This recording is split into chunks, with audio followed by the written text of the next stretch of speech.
ਆ ਬਣਾਉਣ ਦਾ ਉਸਤਾਦ ਜੀ ਤੁਹਾਨੂੰ ਪਤਾ ਨਹੀਂ ਫਿਰ ਸਾਡੇ ਹੱਥ ਦਾ ਟੇਸਟ ਭੁੱਟਾ ਜੀ ਮੇਰੇ ਉਸਤਾਦ ਨੇ ਖਾਣੇ ਦੇ ਵਿੱਚ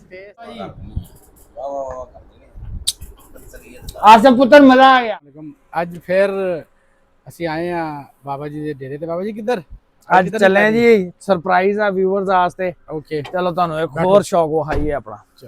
ਆ ਜਾਓ ਫੋਨ ਆ ਗਿਆ। ਹੈਲੋ ਜੀ ਵਾਲੇਕੁਮ अस्सलाम। ਇੱਧਰ ਆਪਾਂ ਜਾ ਐਕਚੁਅਲੀ ਕਿਹੜੀ ਜਗ੍ਹਾ ਤੇ ਰਹੇ ਆ ਤੇ ਉੱਥੇ ਕੀ ਕਰਨਾ ਕੀ ਮੈਂ ਦੱਸਾਂ।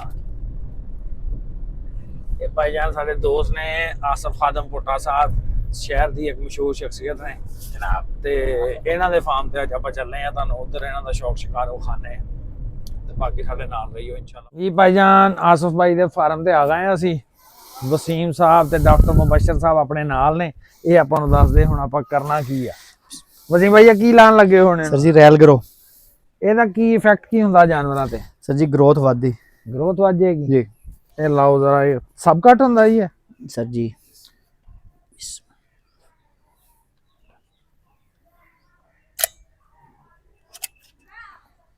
ਵਾਹ ਜੀ ਪਹਿਲਾ ਸ਼ਾਟ ਲੱਗ ਗਿਆ ਹੈ।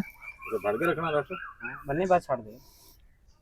ਨੋਸ ਡਾਕਟਰ ਨੂੰ ਪੁੱਛੀ ਸੀ ਗੱਲ। ਇਹ ਨਾਲ ਤੂੰ ਕੀ ਲੈ ਜਾਣਾ ਮੁਬਸ਼ਰ? ਵੈਕਸੀਨ ਪੀਪੀਆਰ ਦੀ। ਪੀਪੀਆਰ ਦੀ ਵੈਕਸੀਨ ਕਿੰਨੇ ਦਿਨਾਂ ਬਾਅਦ ਰਿਪੀਟ ਕਰਨੀ ਚਾਹੀਦੀ ਹੈ ਕਿ ਇੱਕੋ ਦਫਾ ਹੁੰਦੀ? ਤਾਂ 1000 ਕੱਢ ਦਿਓ ਹੈ ਸਾਲ ਚੈੱਕ ਦਾ। ਇੱਧਰ ਆਓ ਦਰਿਆ ਭਾਈ। ਆ ਵੇਖੋ ਮਾਸ਼ਾਅੱਲਾ ਜੀ ਇਹ ਬਿਹਤਰੀਨ। ਇਹ ਸ਼ੌਕ ਦੇ ਵਿੱਚ ਸਿਰਫ ਪਹਿਲੇ 2 ਲਿਆਂਦੇ ਸੀਗੇ ਉਹਨਾਂ ਨੂੰ ਫੀਡਰ ਨਾਲ ਘਰ ਪਾਲਦੇ ਰਹੇ। ਉਹ ਲਿਆਂਦੇ ਵੀ ਬੱਚਿਆਂ ਦੇ ਖੇਡਣ ਵਾਸਤੇ ਸੀਗੇ ਲੇਕਿਨ ਉਹਨਾਂ ਦੀ ਬਿਹਤਰੀਨ ਗਰੋਥ ਤੋਂ ਬਾਅਦ ਆਸਫ ਭਾਈ ਨੇ ਉਹ 2 ਤੋਂ ਮਾਸ਼ਾਅੱਲਾ ਉਹਨਾਂ ਨੂੰ ਇਸ ਟਾਈਮ 28 ਜਾਨਵਰ ਨੇ ਔਰ ਸਾਰੇ ਉੱਥੇ ਗੇਟ ਚ ਆ ਜਾ। ਇਹਨਾਂ ਦੇ ਹਾਲੇ ਕੱਲ ਹੀ ਸ਼ੇਵ ਕੀਤੀ ਹੈ ਕਿਉਂਕਿ ਗਰਮੀ ਬਹੁਤ ਜ਼ਿਆਦਾ ਸੀ। ਅੱਜ ਕੀਤੀ ਸੀ ਕੁਸ਼ਤੀ। ਅੱਜ ਅੱਧਿਆਂ ਦੀ ਕੱਲ ਹੋਈ ਸੀ ਅੱਧਿਆਂ ਦੀ ਅੱਜ ਹੋਈ ਸੀਗੀ। ਉਹ ਸ਼ੁਰੂ ਦੇ ਵਿੱਚ ਬਲਕਿ ਉਹ ਬੋਰੀ ਭਰੀ ਪਈ ਆ ਉਹਨਾਂ ਦੀ ਵੀ ਤੇ ਉਹ ਨਾ ਉਹ ਵਿਕਦੀ ਆ। ਲੇਕਿਨ ਆਸਫ ਭਾਈ ਕਹਿ ਰਿਹਾ ਜੀ ਮੈਂ ਰਜ਼ਾਈਆਂ ਭਰਵਾਵਾਂਗਾ ਇਹਦੀਆਂ ਆਪਣੀਆਂ। ਉਹ ਐਸੀ ਬਿਹਤਰੀਨ ਹੁੰਦੀ ਆ, ਹਲਕੀ ਹੋਏਗੀ ਔਰ ਉਹ ਨਿੱਗੀ ਬਹੁਤ ਜ਼ਿਆਦਾ ਹੁੰਦੀ ਹੈ ਬਿਹਤਰੀਨ। ਉਹ ਦੇਖੋ ਨਾ ਕਿੰਨੇ ਫਾਇਦੇ ਆ ਉਹਦੇ। ਤੁਹਾਡੇ ਕੋਲ ਜਗ੍ਹਾ ਹੋਵੇ ਔਰ ਤੁਸੀਂ ਕਰਨਾ ਚਾਹੋ ਔਰ ਤੁਹਾਨੂੰ ਇੱਧਰ ਆਓ ਤੁਹਾਨੂੰ ਮੈਂ ਹੁਣ ਮਜ਼ੀਦ ਜਗ੍ਹਾ ਦੱਸਾਂ। ਜਿਹੜਾ ਇਹ ਤੱਕ ਆਪਣੀ ਗੱਲਬਾਤ ਕਰੀ ਜਾ ਰਿਹਾ ਜਿਹੜਾ ਟ੍ਰੀਟਮੈਂਟ ਆ ਇਹ ਲੋਨ ਦਿਖਾਓ ਵਿਊਅਰਸ ਨੂੰ ਕਿ ਇਹ ਲੋਨ ਹੈਗਾ ਇੱਕ ਵੈਸੇ ਆਪਣੇ ਬੈਠਣ ਨੂੰ ਡੇਰੇਦਾਰੀ ਆਸਤੇ ਜਗ੍ਹਾ ਬਣਾਈ ਹੋਈ ਆ। ਔਰ ਆਸਫ ਭਾਈ ਮੈਨੂੰ ਦੱਸ ਰਿਹਾ ਸੀ ਕਿ ਸਿਰਫ ਆ ਜਿਹੜਾ ਤੱਲਾ ਵਾ ਜਿਹੜਾ ਘਾਹ ਜਿਹਨੂੰ ਆਪਾਂ ਕਹੀਦਾ ਵਾ ਖੁਰਦਰੂ ਘਾਹ ਸਿਰਫ ਇਹੀ ਖਾ ਕੇ ਉਹ ਪਲ ਰਿਹਾ। ਹਾਂ ਟੋਟਲ ਭੇਡੂ ਇਹ ਖਾ ਰਹੇ ਆ। ਤੇ ਹੁਣ ਇੱਧਰ ਇਸ ਸਾਈਡ ਤੇ ਦਿਖਾਓ ਇੱਥੇ ਕਿਕਰਾਂ ਲੱਗੀਆਂ ਹੋਈਆਂ ਜੀ ਬਹੁਤ ਸਾਰੀਆਂ। ਤਕਰੀਬਨ 29 ਕਿਕਰਾਂ ਵਾ। ਉਹਨਾਂ ਦੀ ਫਲੀ ਡੇਗਦੀ ਆ ਉਹ ਫਲੀ ਸਾਰੀ ਖਾ ਲੈਂਦੇ ਆ। ਉਸ ਤੋਂ ਬਾਅਦ ਆ ਬੇਰੀਆਂ ਵਾ ਬੇਰੀਆਂ ਦੇ ਪੱਤੇ ਬੇਰੀ ਯਾਨੀ ਕਿ ਟੋਟਲ ਆਰਗੈਨਿਕ ਫੀਡ ਤੇ ਆ। ਇਹ ਪਹਿਲਾ ਕੈਮੀਕਲ ਇੰਜੈਕਟ ਹੋ ਗਿਆ ਇਹਨਾਂ ਨੂੰ। ਇਸ ਤੋਂ ਅਸੀਂ ਅੱਜ ਜ਼ਿਆਦਾ ਐਕਸਾਈਟਡ ਸੀਗੇ ਕਿ ਅੱਜ ਪਹਿਲੀ ਉਹਨਾਂ ਨੂੰ ਇੱਕ ਵੈਕਸੀਨ ਲੱਗ ਰਹੀ ਆ। ਟਾਈਮ ਹੋ ਗਿਆ ਜੀ 6:23 ਆ ਸ਼ਾਮ ਦੇ। ਟਾਈਮ ਠੰਡਾ ਹੋ ਗਿਆ ਅੱਜ ਅੱਲਾ ਦਾ ਸ਼ੁਕਰ ਆ ਹਵਾ ਵੀ ਚੱਲਦੀ ਪਈ ਆ ਤੇ ਉਹ ਸਟ੍ਰੈਸ ਵਿੱਚ ਤਾਂ ਨਹੀਂ ਜਾਣਗੇ ਉਮੀਦ ਬੜੀ ਆ।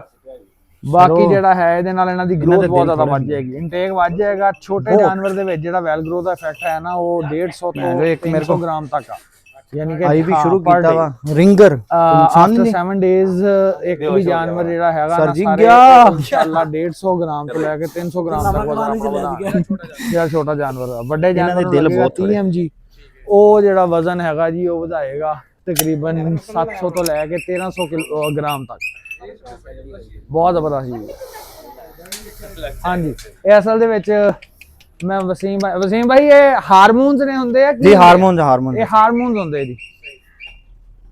ਤੇ ਹੁਣ ਜਿਹਨੂੰ ਹੋਈ ਜਾ ਰਹੇ ਉਹਨਾਂ ਨੂੰ ਬਾਹਰ ਇਕੱਠਾ ਕਰੀ ਜਾ ਰਹੇ ਨਾਲ। ਪੀਪੀਆਰ ਦੀ ਵੈਕਸੀਨ ਜਿਹੜੀ ਬਹੁਤ ਜ਼ਰੂਰੀ ਆ। ਮੇਰੇ ਬੱਕਰਵਾਲ ਜਿੰਨੇ ਵੀ ਦੋਸਤ ਹੈਗੇ ਆ ਉਹਨਾਂ ਨੂੰ ਦੱਸਦੇ ਆ ਕਿ ਪੀਪੀਆਰ ਲਾਜ਼ਮੀ ਕਰਵਾਇਆ ਕਰੋ।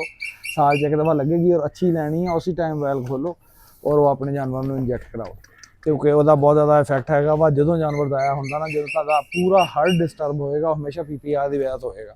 ਬੜੀ ਜਾਨਲੇਵਾ ਡਿਜ਼ੀਜ਼ ਆ ਜਾਵੇ ਤਾਂ ਇਹਦਾ ਇਲਾਜ ਕੋਈ ਨਹੀਂ ਹੈਗਾ। ਇਸ ਤੋਂ ਹੁਣ ਨਾਲ ਪੀਪੀਆਰ ਵੀ ਕਰ ਰਹੇ ਹਾਂ ਨਾਲ ਵੈਲ ਗਰੋ ਕਰ ਰਹੇ ਹਾਂ। ਇਨਸ਼ਾਅੱਲਾ ਇਹਨਾਂ ਦੀ ਗਰੋਥ ਵੀ ਵਿਖਾਉਂਦੇ ਰਹਾਂਗੇ ਆਪਾਂ। 6-7 ਮਹੀਨੇ ਬਾਅਦ ਫਿਰ ਦੁਬਾਰਾ ਆਵਾਂਗੇ। ਅਗਲੀ ਤੇ ਸਾਰੇ ਲੱਗਣਗੇ। ਐਸ ਤੇ ਵੀ ਲੱਗਦੇ ਆ ਲੇਕਿਨ ਆਸਫ ਭਾਈ ਕਹਿੰਦੇ ਮੈਂ ਮੈਕਸੀਮਮ ਦੇਖਣਾ ਕਿ ਕਿੰਨਾ ਗੇਨ ਕਰਦੇ ਔਰ ਕਿੱਦਾਂ ਦੇ ਬਣਦੇ ਤੇ ਕਿਉਂਕਿ ਆਹੋ ਐਕਸਪੈਰੀਮੈਂਟ ਸੀਗਾ ਤੇ ਸ਼ੌਕ ਦੇ ਨਾਲ ਸ਼ੁਰੂ ਕੀਤਾ ਸੀਗਾ। ਕੋਈ ਬਿਜ਼ਨਸ ਹੈ ਨਹੀਂ ਕਿਉਂਕਿ ਤੁਹਾਨੂੰ ਪਤਾ ਹੋਏਗਾ ਜਿਹੜੇ ਲੋਕ ਜਾਣਦੇ ਨੇ ਆਸਫ ਭਾਈ ਨੂੰ ਕਿ ਉਹਨਾਂ ਦੇ ਮਲਟੀਪਲ ਬਿਜ਼ਨਸ ਹੈ ਤੇ ਇਹ ਸਿਰਫ ਇੱਕ ਠਰਕ ਹੀ ਸੀਗਾ, ਜਿਹੜਾ ਪੰਜਾਬੀ ਚ ਕਹੀਦਾ ਕਿ ਸਿਰਫ ਠਰਕ ਸੀਗਾ। ਤੇ ਉਹ ਮਾਸ਼ਾਅੱਲਾ ਗਰੋਥ ਵੇਖ ਕੇ ਮੈਂ ਖੁਦ ਵੀ ਬਹੁਤ ਅਮੇਜ਼ ਹੋਇਆ। ਮੈਨੂੰ ਵੀ ਜਾਨਵਰਾਂ ਦਾ ਸ਼ੌਕ ਆ, ਮੇਰਾ ਵੀ ਇੱਕ ਛੋਟਾ ਜਿਹਾ ਫਾਰਮ ਹੈ, ਲੇਕਿਨ ਬੜੀ ਅੱਛੀ ਗਰੋਥ ਹੈ ਇਹਨਾਂ ਦੀ। ਔਰ ਸਿਰਫ ਇਦਾਂ ਦੀ ਬਿਲਕੁਲ ਆਰਗੈਨਿਕ ਫੀਡ ਦੇ ਉੱਤੇ ਸ਼ਾਮ ਨੂੰ ਕਹਿੰਦੇ ਮੈਂ 2 ਕਿਲੋ ਤੂੜੀ ਥੋੜਾ ਜਿਹਾ ਦਲੀਆ ਉਹਦਾ ਗਤਾਵਾ ਜਿਹਾ ਕਰਕੇ ਰੱਖਦਾ। ਕਦੀ ਉਹ ਪਾਤਾ ਤੇ ਉਹ ਆਸ ਬਾਈ ਕਹਿ ਰਿਹਾ ਕਦੀ ਪਾਈਦਾ ਕਦੀ ਭੁੱਲ ਜਾਈਦਾ। ਔਰ ਇਸ ਤੋਂ ਇਲਾਵਾ ਇੱਕ ਹੋਰ ਵੀ ਕੰਮ ਆ, ਦੇਖੋ ਮਲਟੀਪਲ ਟਾਸਕ ਇੱਥੇ ਵੀ ਅਚੀਵ ਹੋ ਰਹੇ ਨੇ ਕਿ ਆ ਕੋਈ 35-40 ਬਿਲਕੁਲ ਪਿਓਰ ਦੇਸੀ ਜਿਹਨੂੰ ਅਸੀਲ ਕਹਿੰਦੇ ਨੇ ਉਹ ਮੁਰਗੀਆਂ ਫਿਰਦੀਆਂ ਪਈਆਂ ਨੇ, ਜਿਹੜੀਆਂ ਟੋਟਲ ਇਹਨਾਂ ਕੀੜਿਆਂ ਤੇ ਆ ਘਾਹ ਤੇ ਹੁਣ ਵੀ ਦੇਖੋ ਘਾਹ ਚੋਗਦੀ ਪਾਣੀ ਪਈ ਆ। ਇਹਨਾਂ ਦੇ ਅੱਗੇ ਪਿਆ ਰਹਿੰਦਾ ਨਾ, ਇਹ ਪੂਰੇ ਫਾਰਮ ਦੇ ਵਿੱਚ ਖੁੱਲੇ ਫਿਰਦੇ ਪਏ। ਕਾਫੀ ਸਾਰੇ ਨੇ ਹਾਂ ਇਹ ਅਸਲ ਦੇ ਵਿੱਚ ਇਹ ਜਿਹੜਾ ਦੇਖ ਰਹੇ ਹੋਣਗੇ ਹੁਣ ਵਿਊਅਰ ਦੇ ਜ਼ਿਹਨ ਚ ਆ ਵੀ ਰਿਹਾ ਹੋਊਗਾ ਕਿ ਇਹ ਕੀ ਚੀਜ਼ ਸੀਗੀ। ਇਹ ਕੰਟਰੋਲ ਹਾਊਸ ਸੀਗਾ, ਬੈਲਰ ਦਾ ਕੰਟਰੋਲ ਹਾਊਸ ਸ਼ੈੱਡ ਸੀਗਾ। ਇਹ ਆਪਣੇ ਦੂਸਰੀ ਸਾਈਡ ਤੇ ਹੈਗਾ ਵਾ ਇੱਕ ਬਹੁਤ ਵੱਡੀ ਸੁਸਾਇਟੀ ਰਹੀਮ ਜਾ ਖਾਨ ਦੀ, ਤੇ ਉਹ ਉਹਨਾਂ ਦੇ ਬਸ ਜਿਹੜਾ এনवायरमेंट ਡਿਪਾਰਟਮੈਂਟ ਨੇ ਬੰਦ ਕਰਵਾ ਦਿੱਤਾ। ਉਹ ਜਗ੍ਹਾ ਹੁਣ ਖਾਲੀ ਪਈ ਸੀਗੀ, ਮੁਲਾਜ਼ਮ ਇੱਥੇ ਰਹਿੰਦੇ ਪਏ ਸੀਗੇ, ਤੇ ਉਹਦਾ ਫਿਰ ਇਹੀ ਸੋਚਿਆ ਗਿਆ ਕਿ ਯਾਰ ਇਸ ਜਗ੍ਹਾ ਨੂੰ ਅਵੇਅਰ ਕੀਤਾ ਜਾਵੇ। ਤਾਂ ਇੱਕ ਤਾਂ ਬੈਠਣ ਦੀ ਖਾਰ ਤੇ ਆਉਣ ਦਾ ਬਹਾਨਾ ਬਣ ਗਿਆ ਕਿ ਵੀ ਰੋਜ਼ ਆਏ ਆ ਕੇ ਦੇਖਿਆ ਆਪਣਾ ਸ਼ੌਕ ਕਿ ਵੀ ਕਿਦਾਂ। ਦੂਸਰਾ ਉਹ ਮੈਂ ਦੱਸਣ ਆ ਕਿ ਥੋੜੀ ਜਿਹੀ ਮਾਮੂਲੀ ਇਨਵੈਸਟਮੈਂਟ ਨਾਲ ਮਾਸ਼ਾਅੱਲਾ 28 ਜਾਨਵਰ ਅਗਲੇ ਹੀ ਤੇ ਜਿਹੜੇ ਹੈਗੇ ਬਿਹਤਰ ਤਿਆਰ ਹੋਣਗੇ। ਹਾਲੇ ਵੀ ਇਹਨਾਂ ਦਾ ਅਗਰ ਐਵਰੇਜ weight ਦੇਖਿਆ ਜਾਵੇ ਤੇ ਉਹ 14-15 ਕਿਲੋ ਤੋਂ ਲੈ ਕੇ 20-22 ਕਿਲੋ 25 ਕਿਲੋ ਗੋਸ਼ਤ ਵਾਲਾ ਜਾਨਵਰ ਵੀ ਫਿਰਦਾ ਪਿਆ ਇਹਨਾਂ ਦੇ ਵਿੱਚ। ਨਹੀਂ ਰੁਕ ਰਿਹਾ ਜੀ ਯਾਦ ਬਈ ਕੀ ਕਰਨ ਲੱਗੇ ਹੋ? ਉਸਤਾਦ ਜੀ ਹੁਣ ਸਾਰਾ ਦਿਨ ਦੇ ਨਿਕਲੇ ਸੀਗੇ, ਭੁੱਖ ਲੱਗ ਗਈ ਆ ਤੇ ਹੁਣ ਕੋਈ ਰੋਟੀ ਦਾ ਪ੍ਰੋਗਰਾਮ ਬਣਦਾ ਫਿਰਦਾ। ਅੱਛਾ ਤੇ ਕੀ ਲਾਣ ਲੱਗੇ? ਫਾੜੀਆਂ ਚੀਜ਼ਾਂ ਆ ਅੱਜ ਦੇਸੀ ਚੱਲੇਗਾ ਜੀ? ਦੇਸੀ ਚੱਲੇਗਾ, ਉਹ ਵੀ ਚਿੱਟਾ ਨੁਕਰਾ। ਕੀ ਬਾਤ ਹੈ। ਦਿਖਾਓ ਹਾਂ ਮੁਰਗਾ ਕਿੱਡਾ ਕਾ, ਆ ਪੁੱਟਾ ਜੀ ਨੂੰ ਦਿਖਾਓ ਜੀ। ਚੱਲਾ ਤੇ ਜੀ ਬਿਹਤਰੀਨ ਆ ਜੀ ਮਾਸ਼ਾਅੱਲਾ। ਹੁਣ 1.5 ਕਿਲੋ ਦਾ ਵਜ਼ਨ ਕਰੋ ਜੀ ਇਹਦਾ। 1.5 ਕਿਲੋ ਹੈਗਾ ਜ਼ਿਆਦਾ टमाटर प्याज आधा किलो, नहीं टमाटर किलो दे दियो, प्याज आधा किलो, हरी मिर्चा लसन अदरक नींबू ते बस आही कुछ ही, धनिया पा दियो थोड़ा जिहा। ਬਾਬੇ ਆਏ ਤੇ ਆਪ ਬਣਾ ਖਾਣਾ। आप बनाने ਦਾ ਉਸਤਾਦ ਜੀ ਤੁਹਾਨੂੰ ਪਤਾ ਨਹੀਂ ਫਿਰ ਸਾਡੇ ਹੱਥ ਦਾ ਟੇਸਟ ਭੁੱਟਾ ਜੀ ਮੇਰੇ ਉਸਤਾਦ ਨੇ ਖਾਣੇ ਦੇ ਵਿੱਚ ਇਹ ਉਸ ਤੋਂ ਵੱਧ ਆ। ਬਿਲਕੁਲ ਚਲੋ ਬਾਕੀ ਡੇਰੇ ਤੇ ਚੱਲ ਕੇ ਫਿਰ ਸਿੱਧਾ ਪਤਾ। हाँ हाँ जी भाईजान काम तैयार है। इधर देखो ਬੱਲੇ ਬੱਲੇ ਬੱਲੇ। आसफ भाई ने पूछो की पाई जा रहे ने। ਕੀ ਭਾਈ ਆ ਰਿਹਾ भाई? प्याज टमाटर हरी मिर्च अदरक लहसुन डाल दिया, मसाला तैयार हो रहा है। इसके बाद देसी घी लगाएंगे इसको, इसके बाद इसमें देसी मुर्गा डालेंगे और इंशाल्लाह बेहतरीन तैयार होगा। ਜ਼ਬਰਦस्त। एंजॉय करेंगे तो क्या हम आगे इंशाल्लाह। ਤੇ ਉਹ ਜਾ ਕੇ ਪਾਏ ਵੀ ਖਾਣੇ ਨੇ।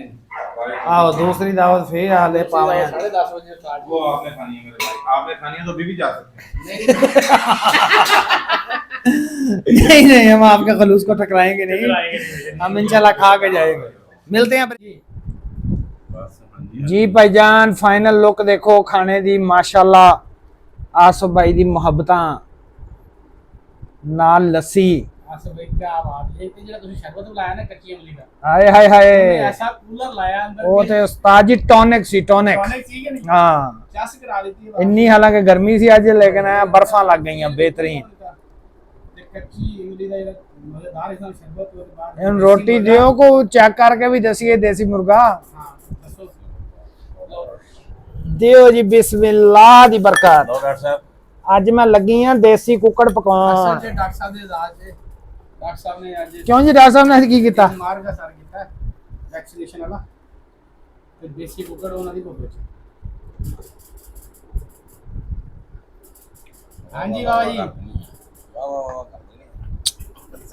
आसफ पुत्र मजा आ गया, जिंदाबाद।